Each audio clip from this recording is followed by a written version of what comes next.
Magandang araw mga ka-solar. So muli tayo nagbabalik. Ang inyong ka-solar, si Solarens.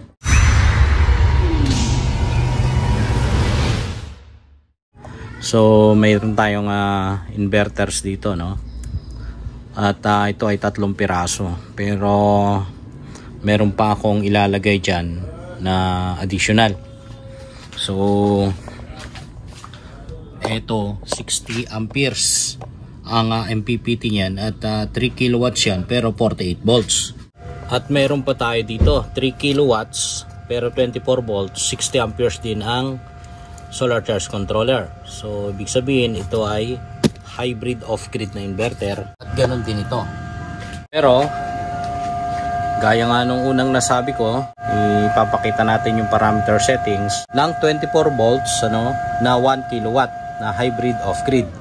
So isusunod na natin itong mga to. Ito 12 volts na 1 kilowatt at ito ay 5 kilowatts pero 48 volts.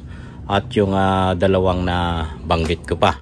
Punta tayo ngayon sa parameter settings nito. Dahil itong 1 kilowatt na ito ay nilagyan natin ng 2 piraso na solar panel na 550 watts. So ayan ngayon yan. Yung 2 piraso 550 watts para doon sa 1 kilowatt hybrid off-grid 24 volts watt inverter.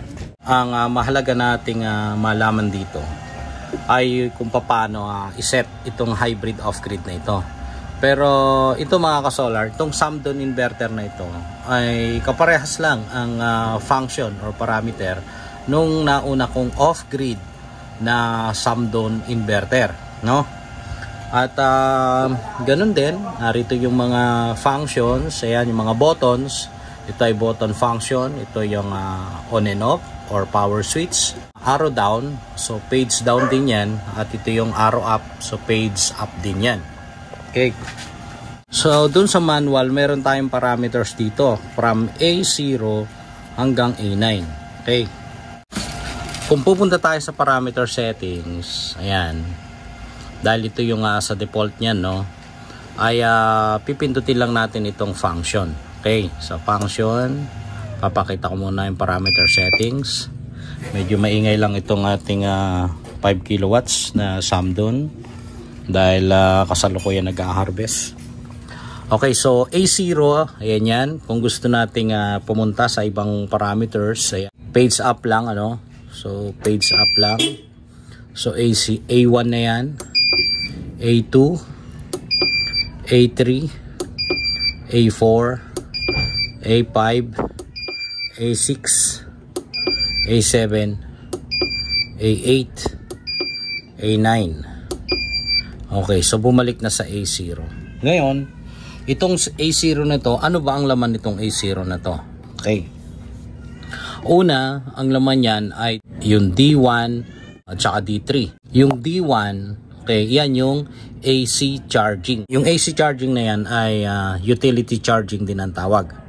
So kung wala tayong solar panel production, walang harvest, ay pwede tayong mag-charge direkta sa distribution utility. So gaya ng Meralco kung nasa Manila at iba pang electric cooperative sa mga probinsya.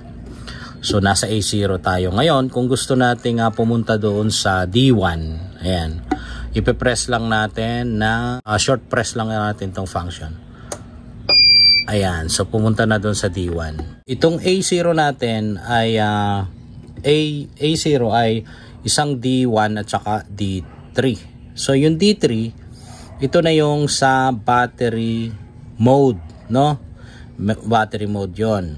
So ano ibig sabihin yan? Pag nalobat ang ating battery, ay magsiship na yan sa electric cooperative. So magcha-charge na yon.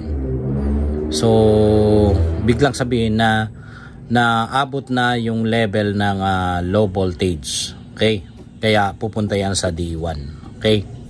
So ulitin ko lang, itong D1 ay para sa utility charging. At ang tawag din dyan ay AC charging or AC input supply. Okay? So punta tayo sa A0. Yan. So ang next yan A1. Okay. Ito naman, itong A1 na ito, ito na yung in relation to D1, ano. Ito na yung utility charging. So dito nakabase na yung amperahe. Itong C0 hanggang 6. So nakabase diyan kung gaano kalakas yung amperahe na gagamitin natin. Kaya sa ngayon naka C3. So yung C3 ay isa sa mga ranges ng charging current. So punta tayo sa C para makita natin yung parameter settings. So nakita nyo, sinort press ko lang itong function button at pumunta na yung cursor doon. So kung pupunta tayo sa C4, C5, C6 at saka C0, yan yung pinakamababang current ng charging. Okay, so C1 medyo tumaas ang current dyan. C2 tataas din, C3, C4, C6 ang pinakamataas na charging current nito. So dito sa C6 ito na yung pinakamataas na charging current at yung adjustment ng current natin na charging current ay from 0 to 15 amperes ang charging current. So ito ay more or less nasa 15 amperes ang current nito kung iyan ay isasaksak natin sa utility charging or sa DU, distribution utility, if in case na wala tayong solar production. Okay, ito naman yung A2 ay para sa constant charge voltage. So ibig sabihin papuno ka na dyan. So kumbaga sa sinaing ay ini-in na lang at nagbe-maintain ka na lang dyan. So since 24 volts ang gamit natin at lithium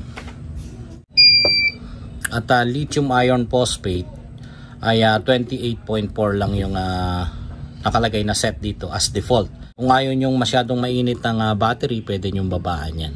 Okay, sa lithium lang pinag-uusapan natin. Kasi kung ang gagawin natin ay i-set natin ito, babaguhin natin yung parameters, pwede naman yan. Short press uli natin itong function para pumunta tayo doon. So kung gusto yung taasan, ayan 25.8, yan. Actually ang lithium iron phosphate hanggang 29.2 yan. 29.2 kasi yung 3.65 times 8 series yun, 29.2. Pero dahil ayaw nating uminit ang battery natin, ayan, balik na lang tayo dun sa safe muna. Actually ako gagawin ko ng 8 yan 28 para hindi masyadong gamit yung battery. So hindi masyadong iiksi yung buhay. So balik tayo sa parameter. Ayan, so A2 na yan, A2 at punta tayo sa A3. Yung A3 naman, yan na yung floating voltage. Kagaya nga sabi ko sa A2, para ka na lang nag-i-in dyan, floating. Ibig sabihin merong charging na galing sa solar at na-maintain niya yung voltage dyan, and at the same time nasusuplayan niya yung load mo. So naka-float ka lang dyan sa voltage na yan. So ang mahalaga dyan at least mayroong difference ng konti, hindi naman masyadong malayo yung A2 at saka A3. Ayan, so naka-default to 27.6 kasi yung A2 nasa 28 And then ganun din kung gusto mong ilipat-lipat, pwede mong pindutin dito sa function. Ayan, pwede mong pababaan. Ayan, ito lang pipindutin mo. So 25.6. ayan, balik tayo sa A3, then A4 na tayo. So sa A4, ito naman yung low voltage na level. So pwede mong gawin 21 volts. Ayan, kung gusto mong gawin yan, itong cursor na to papuntahin mo doon. So press mo lang itong button. Ayan, at yan ang gagalaw. Ibig sabihin nandun na yung cursor natin, pwede nating baguhin yan pataas. Ayan, so ang lithium iron phosphate ay 20 ang cut-off voltage niyan. Pero since gusto nating maging maganda yung battery natin, yung life ma-maintain, pwede natin taasan yung cut-off voltage. So pwede kong ilagay sa 21.8. Okay, so okay na tayo dyan sa low voltage. Tayo sa A5. Ito naman, itong A5 na ito, auto start output ito. At medyo mataas ang naka-default dito na auto start output, na ang ibig sabihin mga ka-solar, na kung sakaling bumaba yung level ng charge ng battery, kagaya nga kanina nasa 21, ayan, at kung mangyayari dyan ay i-stop niya pag umabot doon yung paglabas ng output dito sa AC output. Okay, so wala ka ng hindi mo na magagamit yung AC line na output. Hindi mo magagamit yung AC line na output hanggang sa dumating yung time na makarecover siya, no?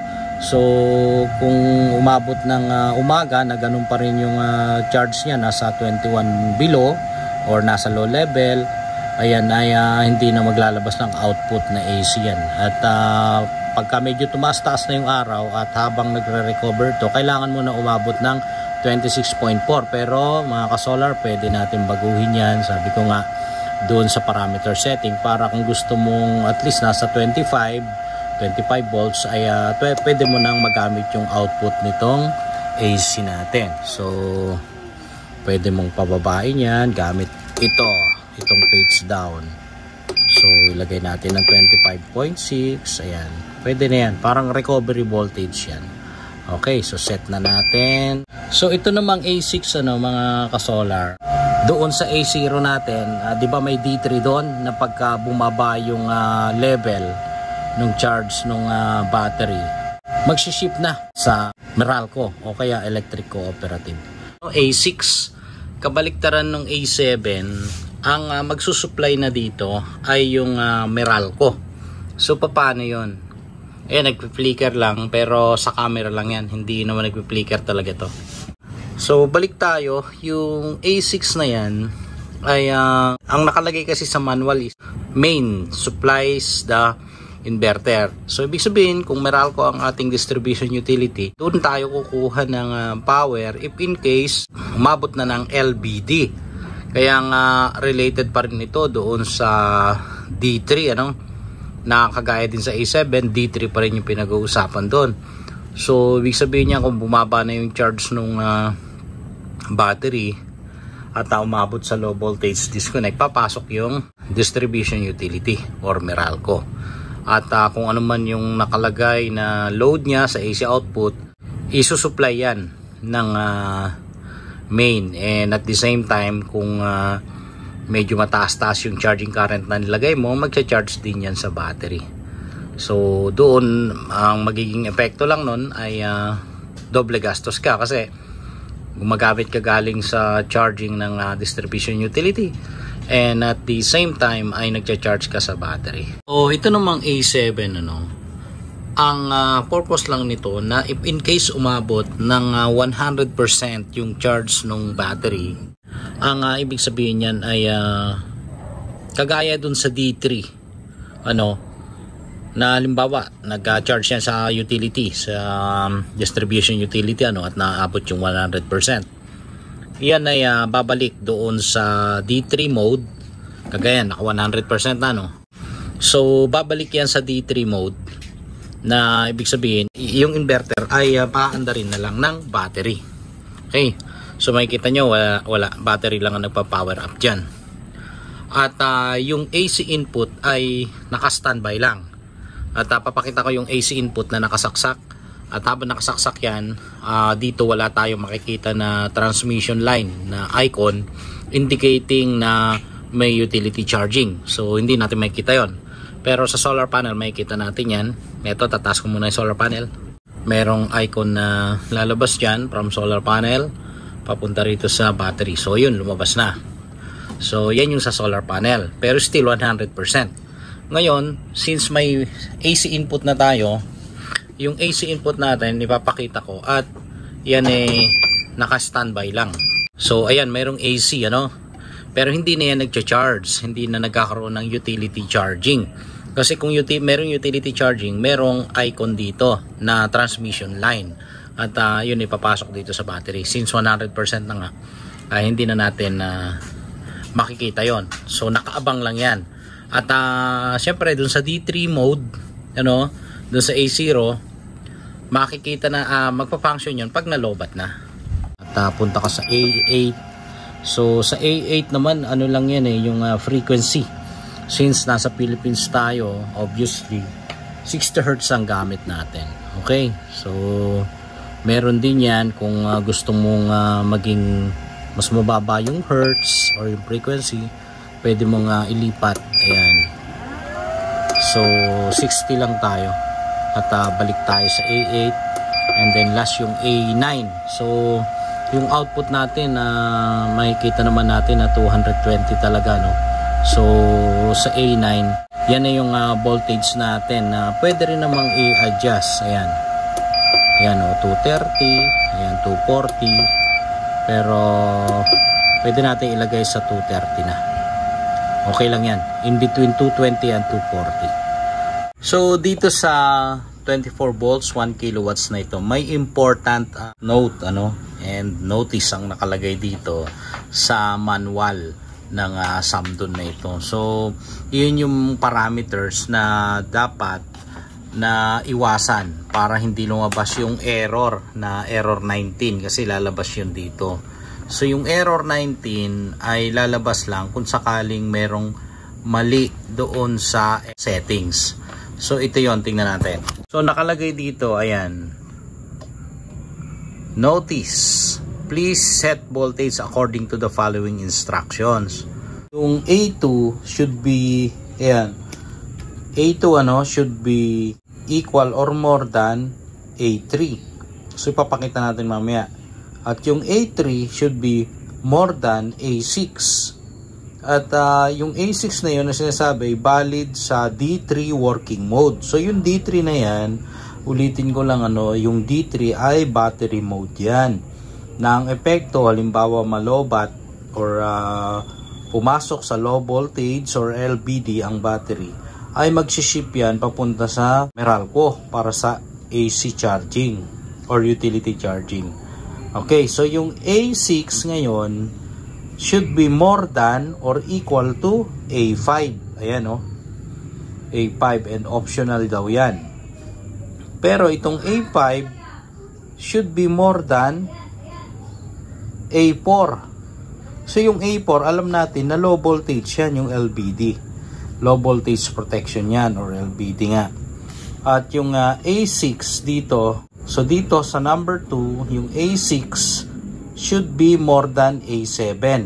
And yung A7 should be more than A4. Dapat lang na more than talaga yung A6 at saka A7 sa 4 kasi LVD na to. LVD protection. So tingnan natin doon sa setting na ginawa.